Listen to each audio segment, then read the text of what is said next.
Alright, hello everybody, we're on to part, I think 67 of our Apostle Obsonate playthrough as Ike Upscribe. I am, of course, System Chalk, your host. I was obviously a little distracted in the previous video just because, I think, allergies. But we're also a little distracted in the game as the continued insistence of Paul Samuelson's vials of blood drove us to distraction. So we went to the Ecdysis Club. We kind of cured what ailed us. We got 36 seconds before, excuse me, we're out of the woods for the Season of Visions. We are going to have to deal with a Season of Sickness coming up, so maybe a little bit of time on the work site, or possibly fresh air and exercise will deal with that. But otherwise, we're sort of out of the woods as far as the major threats to our playthrough at the moment are concerned.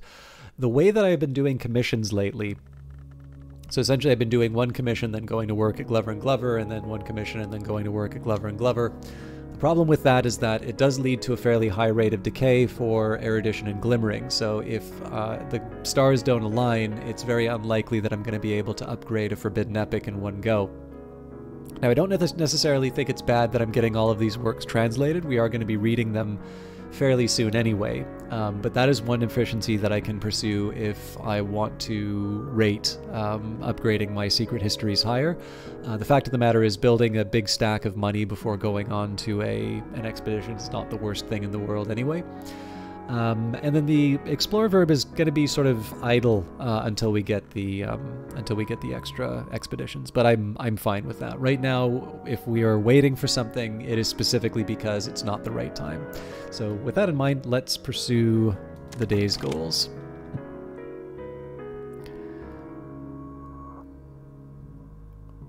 The biggest one for me right now is just thinking about ways that I can pursue that vitality, because I've gotten a little used to having it. And we're not really using our heart followers at the moment, so it's not something I can really bank on. I think probably just the day at the work site is worth it. It's costly because it does mean that I'm not able to do the work for, or I'm not gonna be able to do the work for Madame Bichet as early as I would like. But that's like, we already talked about how stacking together the deliveries has its own benefits. So, all right, we have finished translating the work. So again, we are waiting. Oh no, actually we're good to go. So what's coming up next? A Season of Suspicion, we can handle that. So I think it's time that we start reading some scary books. In the mountains as upon the plain, there may not be a path where none has passed. Nigella of Lagash describes the secrets that can be found in mountains.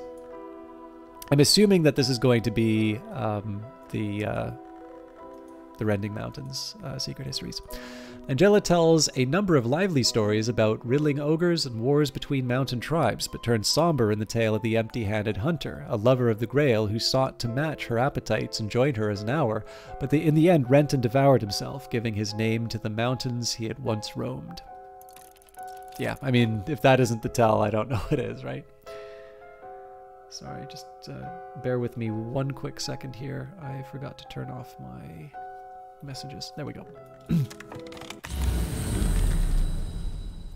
Okay.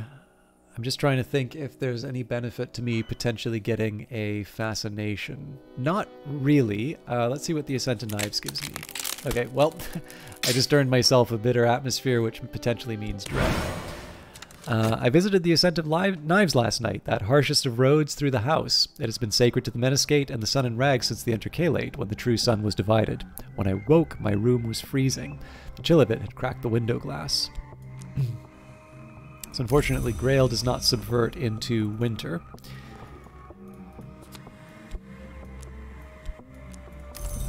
Okay, so before we do anything else, let's go to Glover and Glover and keep our job. And we need to repair the mirror with a Spintrea, so I'm gonna try walking around the city. This might provoke a vitality.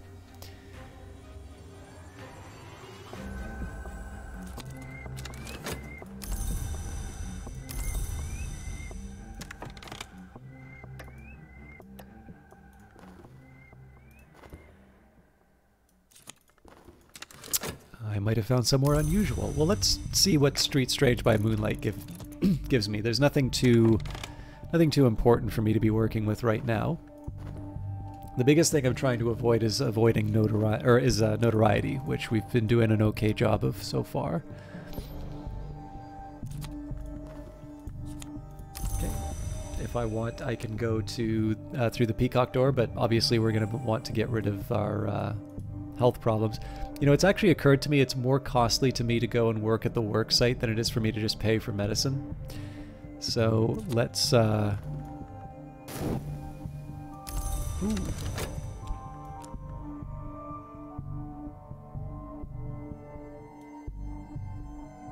It might be worth an attempt to upgrade the lore.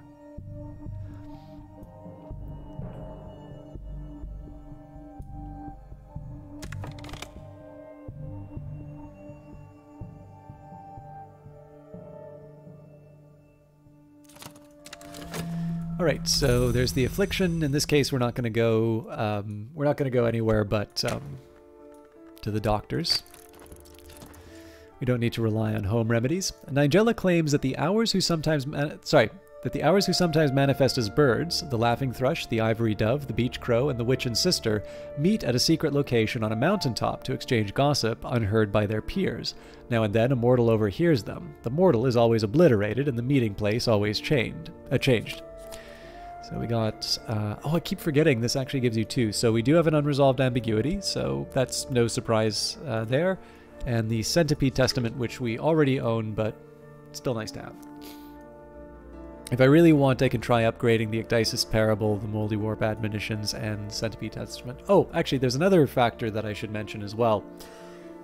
So, I have been resisting a new location for a while, for the simple fact that I wanted to get an idea of what would be required to upgrade Secret Histories, because it's not something I remember offhand.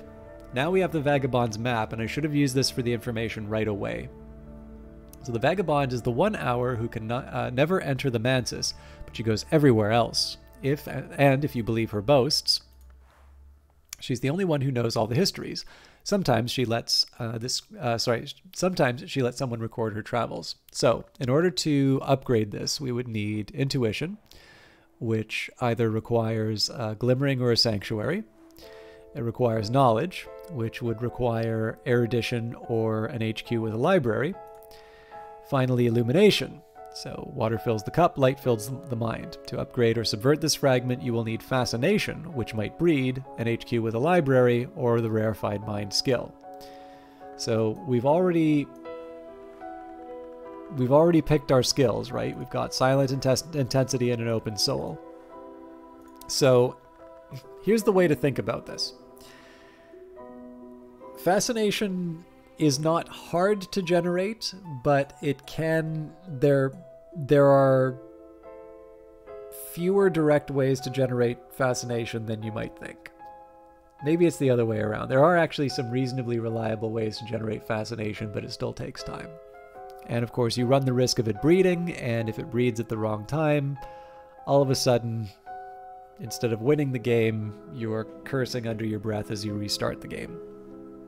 So it seemed to me that the biggest goal for me right now is to get as many secret histories upgraded as I can. Furthermore, the biggest threat to me studying the secret histories is the illumination.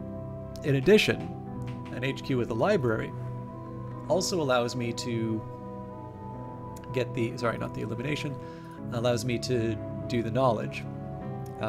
Which means that really I only need to find a source of glimmering, which I can get through painting. So in this particular case here, it would seem to me that Moorlands is the most sensible location to change the HQ to. Now, I'm not going to do it now. I know it's a little disappointing for me to spend all the time reasoning through that and not do it. It's mostly because I'm able to drop reputation when I move HQs as well. So it would be sort of nice, let's say if I generate a lot of attention doing a lot of these expeditions, and then a Season of Suspicion pops up, well, all of a sudden I change headquarters and suddenly I don't need to worry about things anymore. So that's going to be sort of the long-term plan. Now, of course, you can say, well, what if you want to upgrade any of these other, any of these other lores? And there's arguments kind of across the board in terms of which ones you might want to do.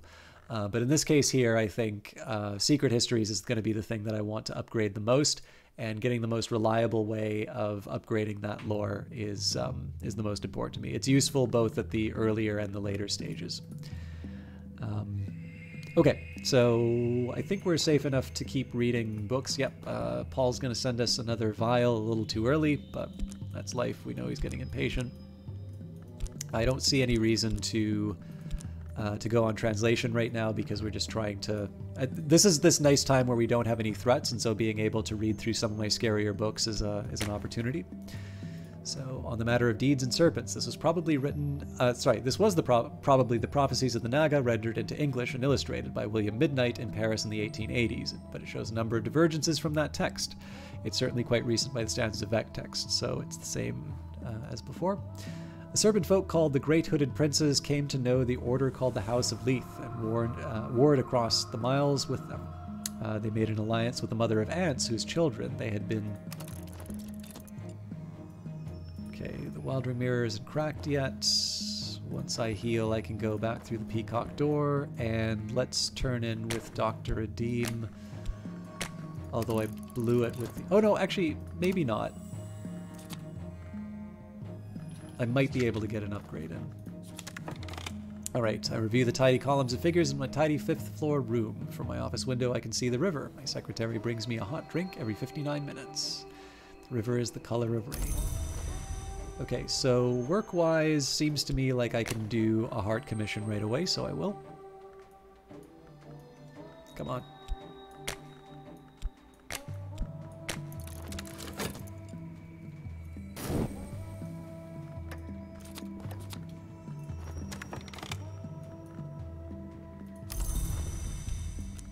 So we'll try and upgrade the Secret Histories with the combined Glimmering and Erudition next. And let's get a commission from Madame Bichet.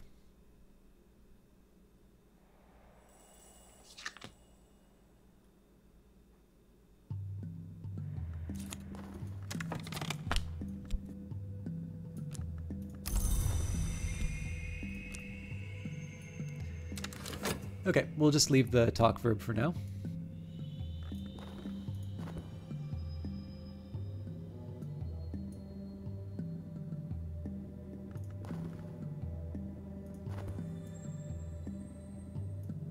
I could do the Street Strange by Moonlight, but at the moment... Oh, actually, hang on. I am going to follow through on that, because I still need to deal with the icy atmosphere.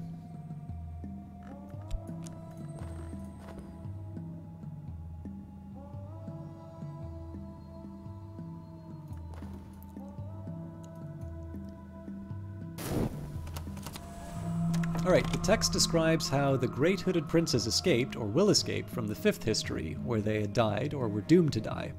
They engaged in a secret conquest of the land of the Great River called India in some histories, and have ensured that all other conquests of that land are false conquests.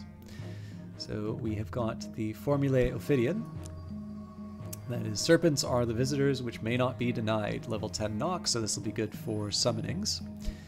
We've got the Dread, so that's also going to get combined with the Chilly Atmosphere, which now means that we have potentially 10 Dread threatening us, which is not great. A little Fascination wouldn't hurt here, or possibly getting Contentment from the Ecdysis Club, but if I'm going to do that, I do want to make sure that I'm not in a position where I can be hurt by Scandal. And then, of course, we've got the Blood on its way, so if I don't handle that... Oh, actually, we've got 2 potentially coming on its way, which means, again, there's the danger that that's going to turn into Dread. So we are in a little bit of a... We're in a little bit of a scary place. But for starters, let's do the Forbidden Epics. History is less certain than we are taught. I can learn from the study of its blurred edges.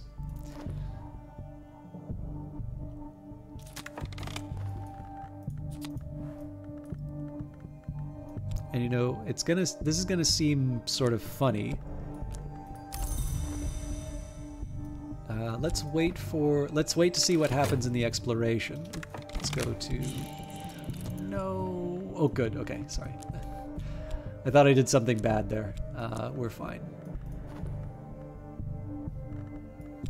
Okay, so we will turn in with Count Jannings. So I'm going to wait to see what the result from Street Strange by Moonlight are. And then even though I have the Wildering Mirror, I'm actually going to go through the Stag Door. Right, a courier has arrived from our delight with a single vial of their most holy blood. And I'm not going to be upset that we got a glimmering. It's just not what I need right now. Okay. So let me just take a minute to see... Well, we can definitely explore with the unresolved ambiguity. Now we're going to go to the Stag Door because we don't have any fascination to quiet the dread with. We'll employ our reason to go through the Stag Door. Stag Door is the Adeptus Gate. To pass through it is to be initiated into the first true mystery of the House of the Sun. The head Gearby weeps to see me enter where it cannot, but it must let me pass. The scarred valves of the door grind open. And we have glimmering to show for it along with the silver spintrea. So I receive the currency of the secret world, and my patron has let tantalizing information slip. So if I can, you know, being able to get a commission for Madame Bichet would be good, but I, you know, gotta take my time on this stuff. This is kind of a scary spot to be in right now.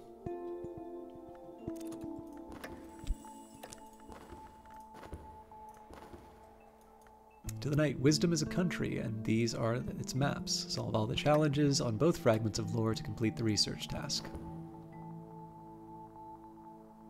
So obviously we're short on erudition, so...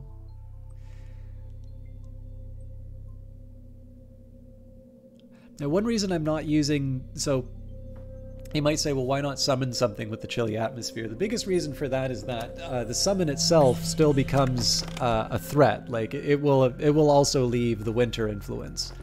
And so in this particular case here, I'm just accepting to get hit by the dread and deal with that at the time as opposed to it happening at some uncertain future. Right now, I feel like this is something that I can get a handle on. That may change. I may regret the decision that I've made here. But that's essentially why I'm doing things this particular way. Okay, so we need erudition, good, because that's about to expire.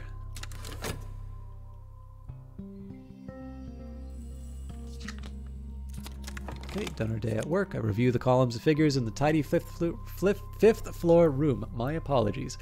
From my office window, I can see the river. My secretary brings me a hot drink every 59 minutes. The river is the color of rain. Okay, so we are going to prepare the forge commission. We don't really need all that much. And we will employ reason. So I believe this gets me an iron spintrea, if I'm not mistaken. Paul Samuelson is kind of saying get on with it. So let's go to the Painted River. So the nice thing about the Painted River here is I either get a fascination, which is good, or I get a secret histories, which will be useful later. There we have it. Light leaks through the cracks. My mind is brighter than it ever was. The higher I rise, the more I see. I dreamt of the mansus behind the white door, of the great space above the orchard, the space that overlooks the bounds, the space where the vagabond once painted her river. Painted ships passed upon the painted river. I met the painted eyes of a painted captain. She saluted, and the motion was like the layered movement of clouds. The sail of the ship was amber, and the captain's eyes the green of new barley, and the river aquamarine. Now that I'm awake, I see those colors still. So, in this particular case, the reason I wanted fascination was just so I can get rid of the dread.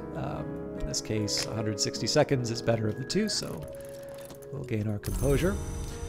Now, in the worst case scenario, I could just use the Delightful Blood as a, you know, sort of the entry to the auction. I'm not actually going to do that quite yet, simply because I don't know if it may, you know, there are definitely some cases where I might actually find it more helpful to pursue, you know, to pursue a, what am I trying to say here? You know, like right now I'm trying to get rid of dread. I may be in the same situation with fascination soon, so having the option to just let this turn into dread is a nice one for me to have. I believe both of these will expire before. Yes. So again, the Explorer verb's available. I can, I can convert it into an auction if I need. But right now, being able to preserve the option is kind of nice. We also got a nice milestone. We now have the Mausoleum of Wolves, Hunter's Pit, Snow's Keeper, and the Eye of Ikirmawi. But more importantly, there's the Tombs of the Shadowless Kings, which, as you know, because it's not a unique card, means that we've now found all the locations in the Rending Mountains, which means that we can start using the Vagabond's map. So there's basically just 2 more tiers of expeditions for us to go on. Again, it's going to be hard because it's not like I need to upgrade Forbidden Epics and then upgrade to get a Vagabond's map, and it's only occasional in which I'm going to be able to get to get the Vagabond's maps from the Peacock Door. But again, we've got plenty of activities that we can do while we're waiting, and we are doing pretty well in terms of funding, which was the whole point. So I could potentially go and do these expeditions now. I think at the very least I'd like to try and get a few new locations just so I can do everything in one big go. And that's of course remembering that we now have the option that if the Suppression Bureau gets a little too close to our case, we can feel quite secure in moving locations and just wiping out any reputation. So it's a particularly good time for me to just stack up as much notoriety as I possibly can. All of that, of course, will be the subject of another video, so thank you very much for watching. As always, if you've not already done so and you are enjoying the content, feel free to subscribe. And then, of course, on the individual videos, it does help me out if you leave a like and a comment. Any engagement on YouTube is helpful. Of course, if you didn't care for the video, you can also leave the unlike. I do my best not to take it personally. But for those of you who are enjoying the series, I will see you next week. As always, these videos are posted at 6 o'clock Eastern Time in the evening on Wednesdays and Fridays. So enjoy your weekend, and we will see you next week.